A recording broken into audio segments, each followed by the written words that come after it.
Pour moi, le pire fléau quand tu travailles dans l'immobilier, c'est vraiment l'ascenseur émotionnel. Tu sais, passer d'une émotion extrême à une autre dans un temps très court. Déjà, la gestion des émotions dans la vie de tous les jours, c'est pas forcément facile, mais alors dans l'immobilier, tout est souvent 1000 fois pire, 1000 fois amplifié.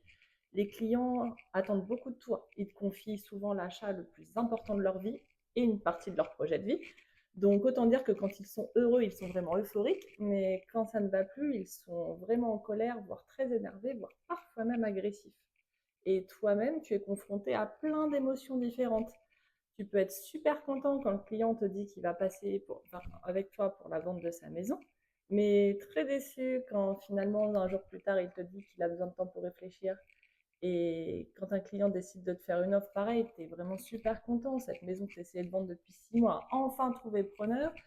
Et 2 jours plus tard, quand il dit qu'il a changé d'avis, bah, c'est compliqué de gérer la déception et la frustration. Est-ce que ça te parle? Mais ce qui fait que c'est le pire fléau pour moi dans l'immobilier, c'est surtout la stratégie qu'adoptent les conseillers pour gérer cet ascenseur émotionnel. La stratégie, souvent, c'est bah, je vais essayer d'encaisser du mieux que je peux et puis c'est tout. Ça paraît un petit peu léger. Pour moi, c'est un petit peu comme si un boxeur se disait qu'il allait se lancer dans une carrière professionnelle. Il monte sur le ring pour la première fois, il commence à se prendre des coups et puis là, il se dit, oula, je vais sûrement être amené à me prendre beaucoup de coups. Donc ma stratégie, bah, ça va consister à les encaisser du mieux possible. Bon, forcément, il va devenir un maître dans l'art d'encaisser les coups, mais ça risque d'être un petit peu compliqué parce qu'au final, bah, il ne va pas forcément les rendre et quand il va vouloir les rendre, il aura dépensé tellement d'énergie à essayer d'encaisser les coups précédents bah, que le coup qu'il va essayer d'amener, il risque de manquer un petit peu de force, un peu de puissance et un peu de précision. Ça paraît un petit peu aberrant dans le monde de la boxe, mais finalement, c'est un petit peu la stratégie qui est adoptée par la plupart des conseillers en immobilier pour gérer cet ascenseur émotionnel.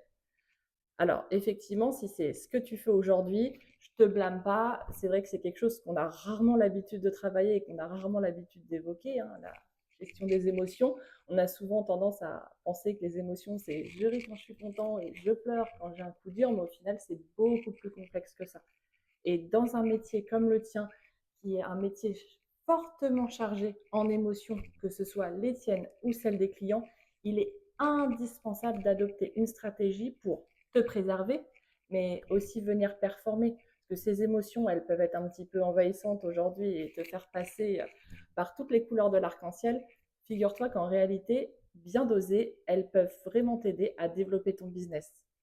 Si ça t'intéresse d'en savoir un peu plus sur la façon dont tu peux mieux gérer tes émotions et les utiliser pour ton business, je t'invite à venir faire un tour sur mon site Boostimo et à prendre contact avec moi pour voir ce que je peux te proposer. À bientôt!